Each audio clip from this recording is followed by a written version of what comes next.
Hey guys, Silver here, back in with another action figure review, and today we'll be taking a look at the Mattel Creations exclusive Masters of the Universe, Masterverse, new Eternia! Mossman, the Defender of the Green. This, of course, brought to us by the fine folks over at Mattel. I did say it was a Mattel Creations exclusive. Were you not listening again, you silly goose? What are you doing? What are you doing? That said, it's been a hot minute since we looked at anything Masterverse on the channel, so I'm pretty stoked. As of the time I'm recording this, which is way in advance, because you guys know how I roll by now, I would hope, at least if you are a regular to the channel. If you're new here, hi. I record crap in advance, so I'm probably late to the game with this review, but I have a video schedule. It is what it is. But I haven't seen any reviews of this guy as of the time I'm recording this, so we're going into this completely and utterly legally blind. So if I say something that doesn't sync up with someone else's review, it's because, well, I haven't seen anyone else's review. So, with that being said, why don't we cut right to the chase and get into the meat and taters of this review and take a look-see at all the Defender of the Green has to offer in terms of accessories, starting off with his club, which does turn for whatever reason. I guess that's fine, you know, they're able to put two pieces together. I wonder if you heat these, you could pop them apart, because the Too Bad Club is the same way.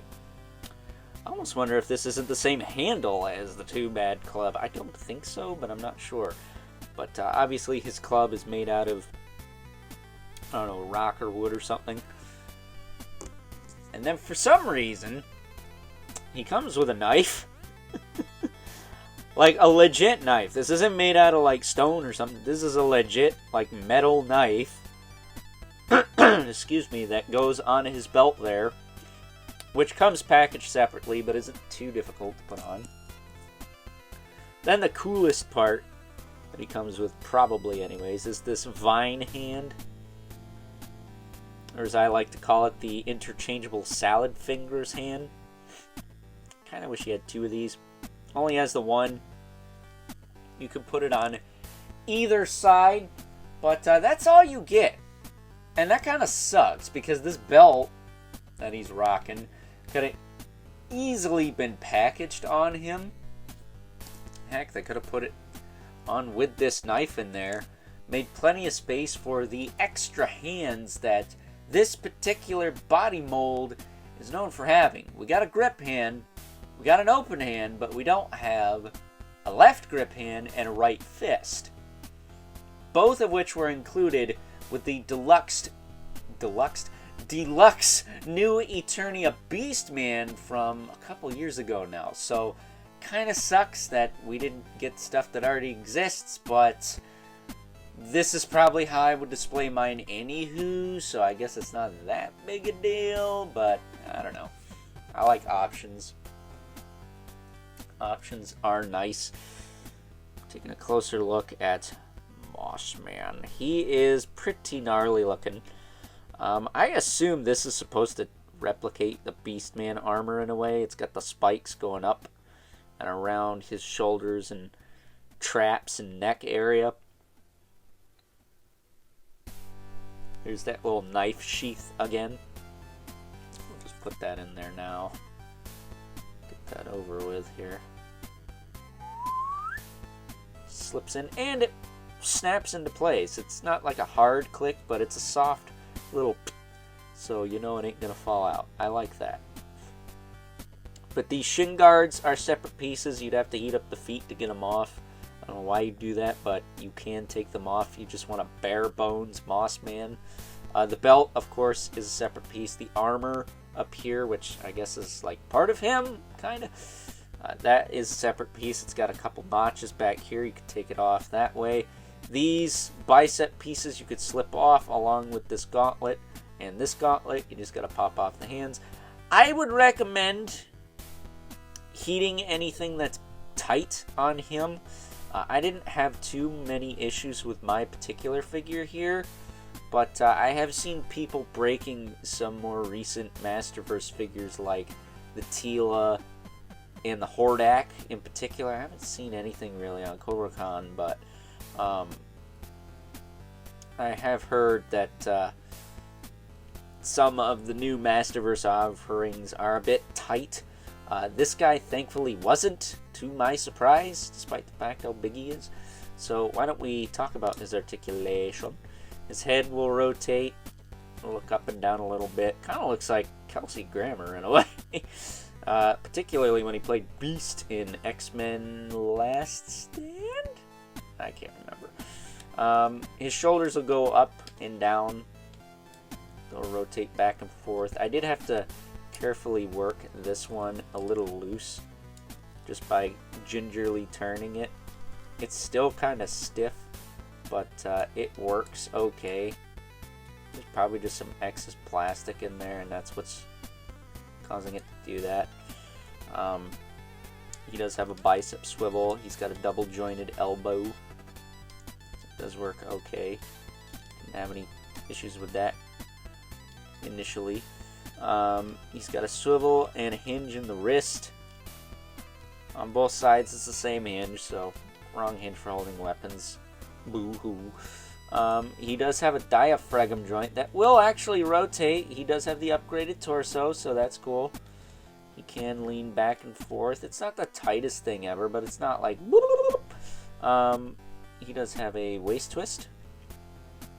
He's got the drop-down hips, but they are a pain right in the arse to drop down. And I will say, he comes packaged with them dropped down, so his height is a bit deceiving out the get-go, so be mindful of that. But his legs will move back and forth. They'll kick out, back down. He does have a thigh cut, double jointed knee, calf cut, and then he does have a hinge in the foot with a rocker joint and peg holes at the bottom of the feet if you need to throw him on a stand. Very cool figure.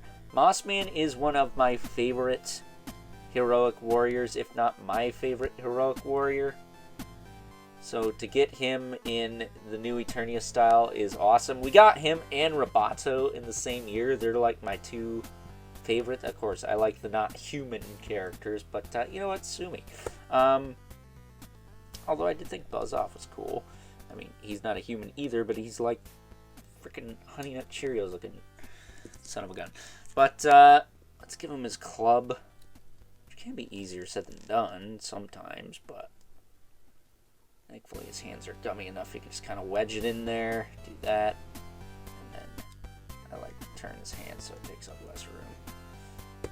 There he is, Mossman, the Defender of the Green. Much like DC Comics' Swamp Thing. I don't know, Man-Thing from Marvel is the Defender of the Green, but I guess he's like adjacent to Swamp Thing and Mossman here.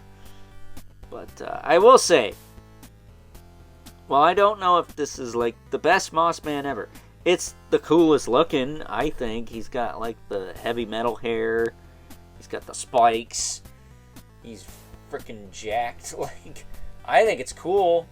Really cool. But is it better than the classics? Is it better than the Origins? Or anything in between? I don't know.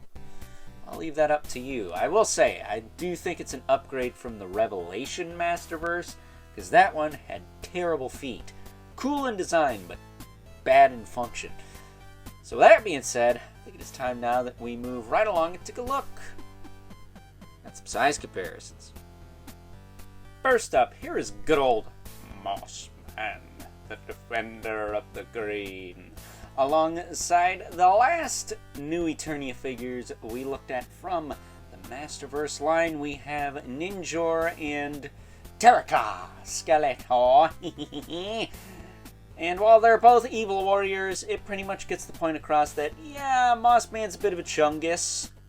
Not gonna lie. I mean, like I said earlier, he is based off the deluxe Beastman body, not the newer Beastman we got this past year. But I digress. That said, despite the fact that these are pretty gnarly looking evil warriors, I think Mossman could take them. I mean, he's pretty much a god.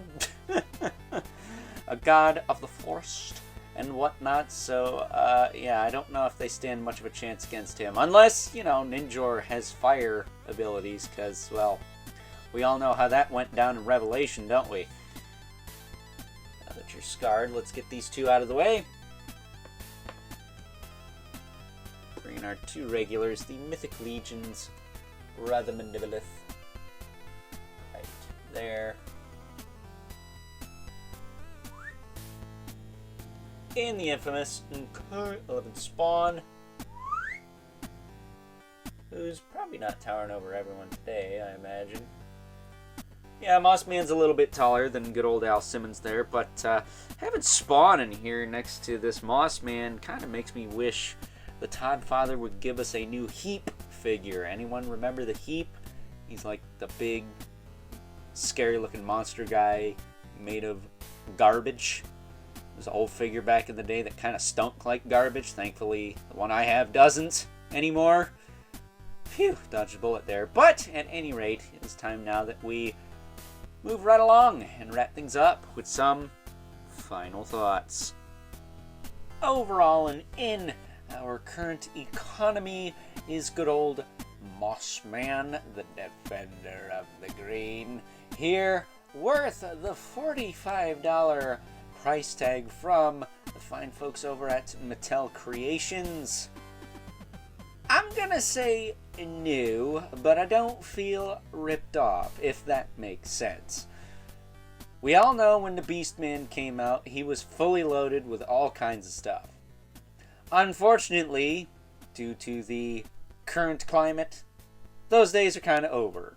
I mean, heck, we don't even get extra hands with some of the $20 to $25 figures in this line anymore, and that does kind of suck, especially in Mossman's case here, because it would have been nice to have gotten the fist and the grip hand Mattel already had the molds for from the Beastman body that this guy retools and reuses a lot from. However, I still like this figure. I like it a little more because it isn't flocked. I know some people like their Mossmen flocked. Me personally, not really. Makes a mess, gets all over the place, and just flakes off, and that's annoying. However, I'm not going to say that it's better than the classics. I'm not going to say it's better than the Origins, but I am going to say that I really like it. I think it's a cool figure. If you like Mossman, you'll probably like it too. So, with that being said, hope you guys enjoyed this review. Until next time, catch you guys later.